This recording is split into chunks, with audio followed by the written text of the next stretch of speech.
Конечно, все мы знаем, что такое сказка. Это рассказ про разные события и приключения. Конкурс «Здравствуй, здравствуй, сказка» поможет определить лучших исполнителей на башкирском языке. Конкурс «Здравствуй, здравствуй, сказка» проводится уже 14 лет. За это время за спиной конкурса 7210 участников. А проводится он с целью развития поэтических талантов и сохранения народного творчества. В этот раз проходит в Башкирском драматическом театре имени Мажита Гафури. Искандер, я знаю, что ты сидишь в жюри. Расскажи, как ты в таком возрасте уже выбираешь лучших из лучших. Я в 2019 году победил в республиканском конкурсе «Здравствуй, здравствуй, сказка». И вот так вот меня позвали в жюри, в состав жюри. Сложно ли выбирать победителя?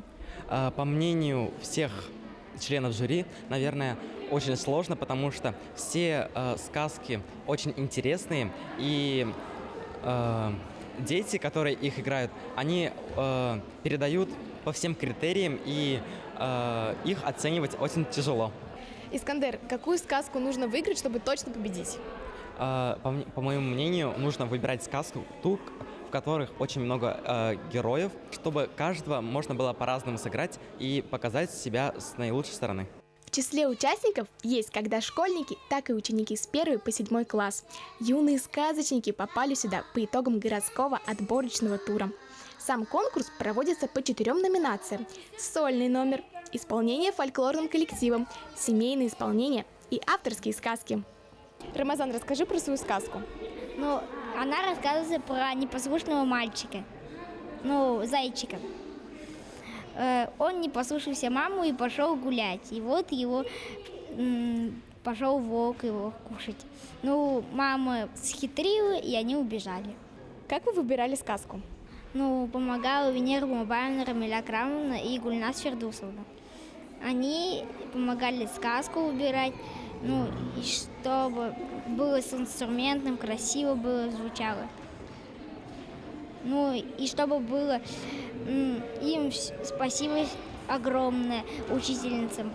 Они хотели, чтобы я занял гран-при, победил, чтобы дальше пошел. Я вижу у тебя в руках инструмент, расскажи про него. Это думбара. Меня научила Рамиля Крамовна на него играть. Я играю на любых концертах с ним. И на этой сказке тоже буду играть, чтобы было красиво, звучало, все было. А вот это кубыц, научила меня Гульнас Фердусовна, чтобы звуки сдавать красиво было там. Я хожу просто так, чтобы, я на концерты с ним хожу всегда.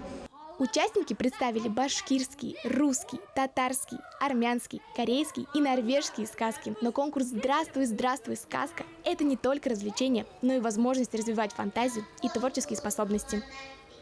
«Здравствуй, здравствуй, сказка» – это уникальное событие, которое позволяет окунуться в волшебный мир как взрослым, так и детям.